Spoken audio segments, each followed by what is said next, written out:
'Cause again. Bienvenue Elliot, merci d'avoir accepté mon invitation. Merci de me recevoir. Tu sais ce que tu vas faire du coup en poterie? On m'a commandé un soliflore. Ok. Un pote, je lui ai dit que je faisais l'interview, du coup il m'a dit... Ouais, Du coup tu vas lui offrir... Ouais, carrément. Ok, trop bien. Bah je te laisse gérer, tu sais ce que tu fais. Ouais, j'ai peut-être un peu beaucoup de termes, mais ça va le faire. Bah au pire tu peux en enlever un peu et en mettre sur le côté s'il y en a trop. Ouais. Est-ce que tu peux te présenter en quelques mots déjà pour commencer Elliot? Je m'appelle Elliot, j'ai 24 ans, depuis peu. J'ai fait une licence de ciné. Maintenant je suis en master d'ingénierie culturelle à l'ICAR, Ok. une branche de l'EFAP. Et c'est pour tout ce qui est production, management artistique et autres. Et là, je suis en stage, du coup, dans un label de musique qui s'appelle Play2, qui a pas mal d'artistes et tout. Et du coup, c'est le label de Attic, de Gims. Gims, Vita. Génial.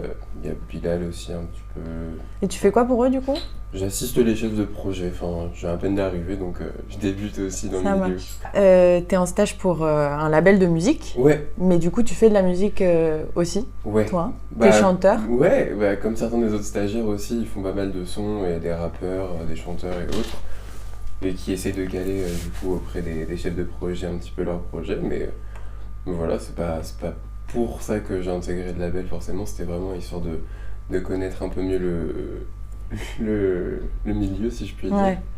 et de connaître un peu les engrenages, tout ce qui est l'aspect juridique, les stratégies marketing qu'il y a autour, donc c'est hyper intéressant et hyper enrichissant pour un artiste du coup, d'avoir aussi cette sensibilité-là, de savoir ce qu'un artiste veut vraiment. Ok. Et du coup, toi, donc, t'as fait une licence de cinéma. Ouais. Et donc, t'es dans ton école de management. Mais finalement, en fait, tu te vois plus dans la musique ou dans le cinéma? C'est un peu les deux majeurs sectoriels que j'ai choisis en master, donc je dirais que le cinéma et la musique se joignent pas mal dans les deux sens. Ça reste le domaine artistique et les clips sont aujourd'hui interprétés comme le cinéma.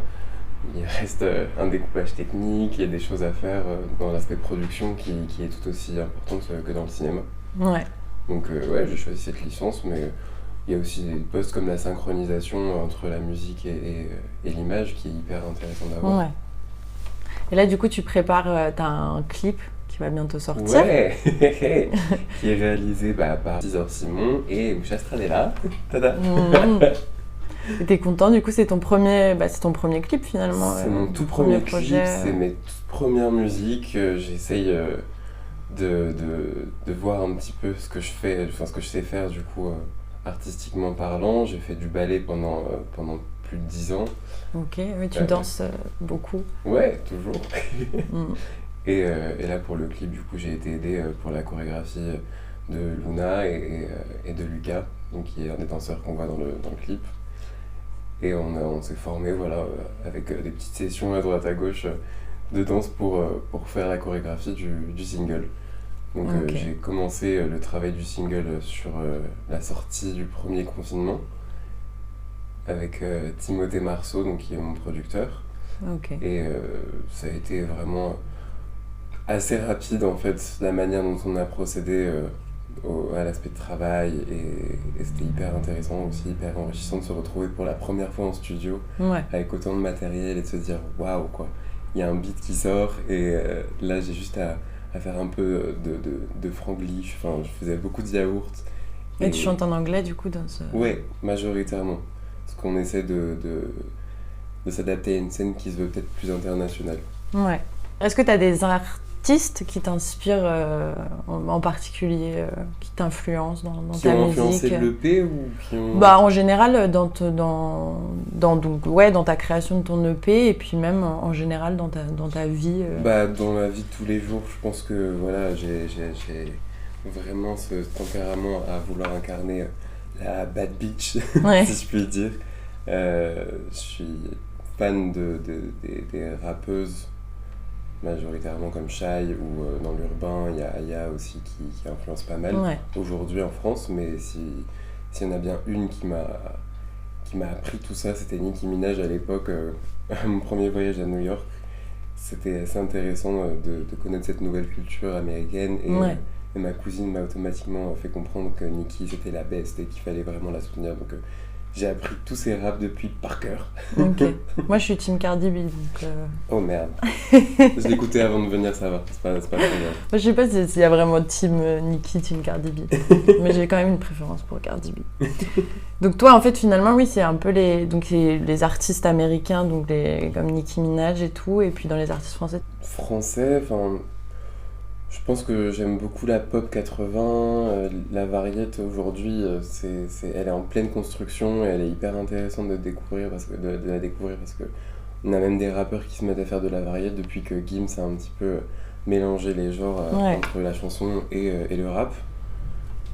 Et je sais pas, j'ai découvert encore hier un artiste qui s'appelle Hunter qui a repris, je crois que c'était une des chansons des Daft Punk, Lady, Heal Me Tonight, je sais plus si c'est les Daft Punk, je crois que c'est ça.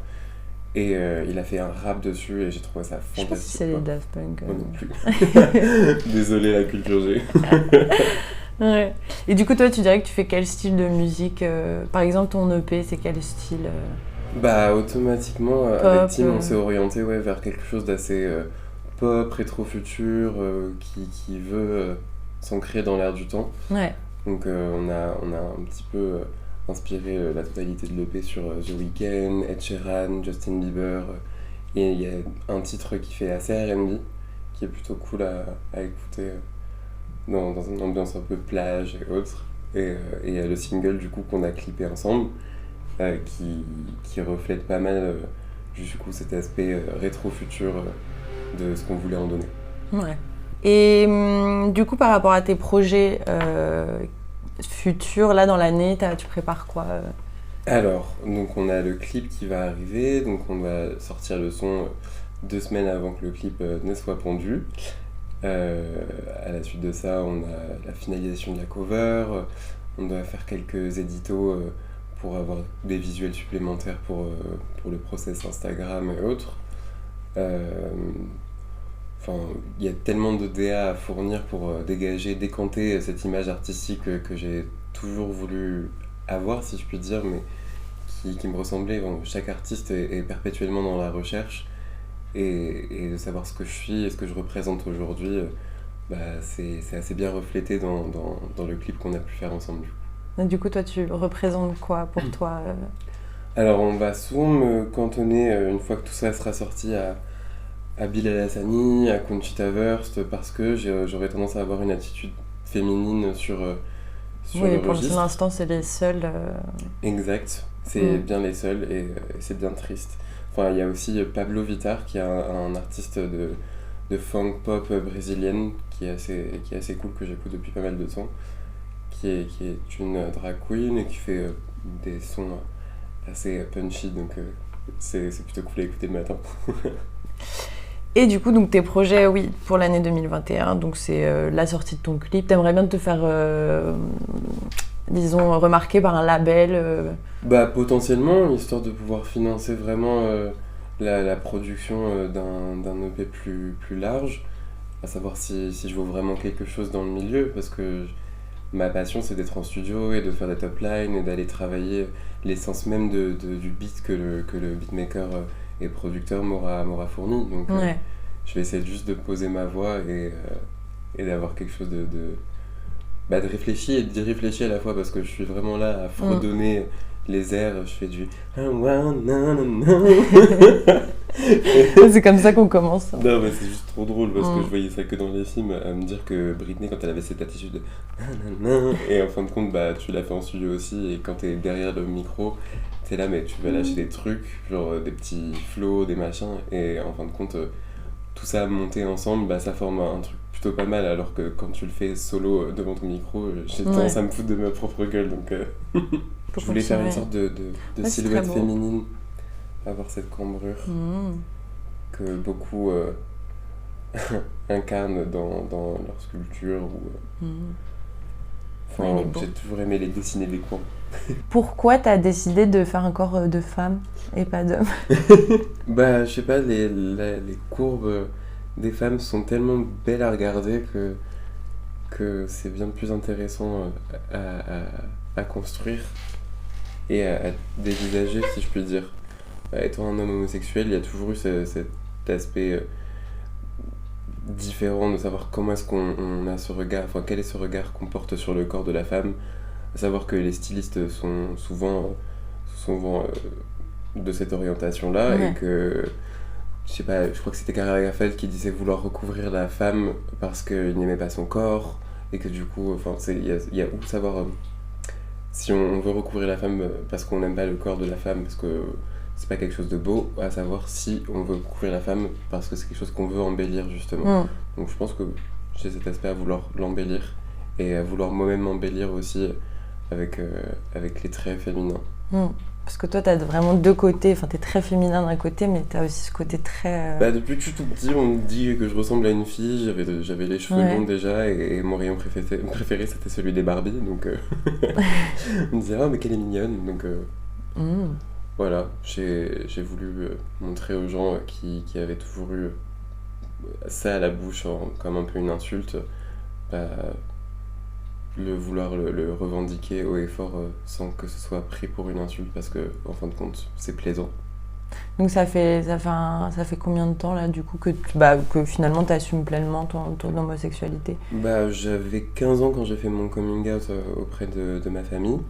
Et à la suite de ça, les amis au lycée, la fac, ça a été vraiment une respiration autre que les années lycée. Donc c'était vraiment, vraiment très agréable de pouvoir s'ouvrir aux autres. Et tes parents, ils l'ont pris comment quand tu leur as... Ouais, ils l'ont super bien pris. Ouais, mais ils se doutaient un peu quand clairement. même. Très clairement, ma mère a dit, mais on le savait déjà, mon père a dit mais c'est pas trop tôt, et ma soeur a crié Mazel Tov, donc c'était plutôt cool comme réaction. Et toi du coup t'as vécu comment la période du confinement, le premier confinement?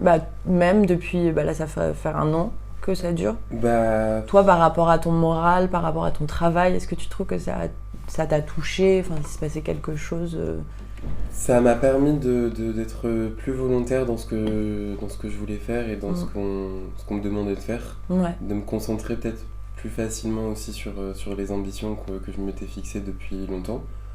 Et à partir du moment où on ne perd pas le contact avec ses proches, on arrive à tempérer l'aspect morose du confinement, à savoir qu'on n'a plus l'occasion de festoyer comme on pouvait avant, mais non, je dirais que le premier confinement, je l'ai plutôt bien vécu. J'ai perdu 10 kilos en l'espace de 2 confinements. T'as fait du sport J'ai fait pas mal de sport, de yoga, avec les copines sur FaceTime et autres. C'est bien. Non, c'était hyper enrichissant de se retrouver seul face à soi-même et à se concentrer sur les ambitions. Premier confinement, j'avais fait une sorte de quiz musical en référence avec des références cinématographiques. Donc mes abonnés, je leur chantais une chanson, je leur faisais une micro-cover de 15-30 secondes et ils devaient savoir de quel film c'était tiré.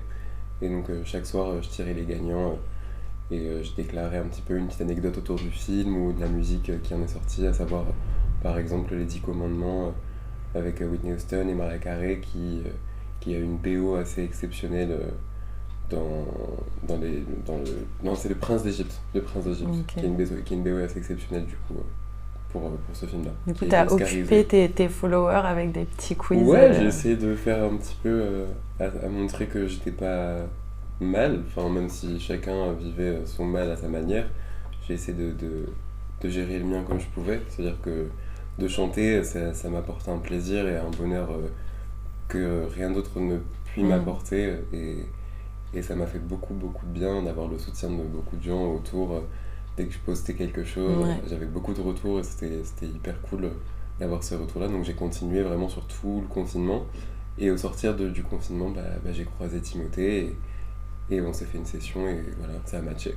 Trop bien, parce que finalement toi ça fait pas si longtemps que ça que t'assumes entre guillemets enfin de vouloir être chanteur et danseur par la même occasion. Je pense que je l'ai peut-être toujours un peu assumé sans trop le dire, parce que de la manière dont j'interagis ou de la manière dont je vais amener ma personne en soirée, ou si je vais vouloir montrer que je sais danser, enfin tout dépend de l'atmosphère et des personnes qui sont autour de moi, mais j'ai toujours tendance à vouloir être moi-même, c'est-à-dire je toujours cette personne qui chantait beaucoup, qui très aimait... extravertie. Ouais, je dirais extraverti et pas à la fois. Enfin, je peux être vite timide. C'est un faux extraverti, ça, Ouais. On les connaît bien ceux-là. Et je peux voir ce qui a marqué sur ton... On peut voir ce qui a marqué sur ton pull, Je me lève un Elliot. instant, Vas-y, j'avais montre juste un peu. dégueu, Let's mais- stay. Let's Stay Home Club. Alors, Mm. c'est à savoir que je l'ai acheté bien avant l'histoire du Covid. Il était en solde et je me suis dit, vas-y, il passe. Tu nous très as mis bien. un karma en fait, c'est à Mais cause de toi vraiment. tout ça. On peut te retrouver sur ton Instagram, Ouais, carrément. donc Elia Musikoff. Ouais, bah à savoir que j'ai choisi le nom d'artiste Elia, du Oui, coup, c'est vrai que j'ai pas précisé. en référence Donc à avec 2 L. 2 L, E2LIA. en référence à mon filleul, comme j'ai pu avoir la chance d'aiguiller un peu ses parents sur le prénom, et Elia, ça a toujours été un prénom que j'adorais, donc je l'ai un peu récupéré une fois qu'il est né pour mon nom d'artiste, du coup. On m'a demandé ce que je voulais être, bah j'ai demandé à être Elia. Ok, et du coup pareil sur les plateformes, on pourra te retrouver E2LIA, E2LIA. Music Off. Ça marche. Bah, on pourra retrouver du coup ton clip qui sortira bientôt, puis tes singles, ton EP qui va bientôt sortir du coup Ouais. sur ton Sur les Insta. réseaux, les plateformes de streaming et autres, une fois que tout aura bien été mixé, et voilà, le projet il est en plein cours, c'est cool. Ça marche. Bah, merci beaucoup Elliot d'avoir participé du coup à mon Merci projet. de m'avoir reçu, c'était Moi, je un t'en plaisir. Et super belle ta poterie. Merci, j'essaie de lui faire un décolleté depuis tout à l'heure, mais je suis pas certain Vas-y, que fais. sa poitrine ressorte autant que ça. Du coup t'es parti sur un soliflore Un solicorps, corps, ouais, un solicorps. Feels okay.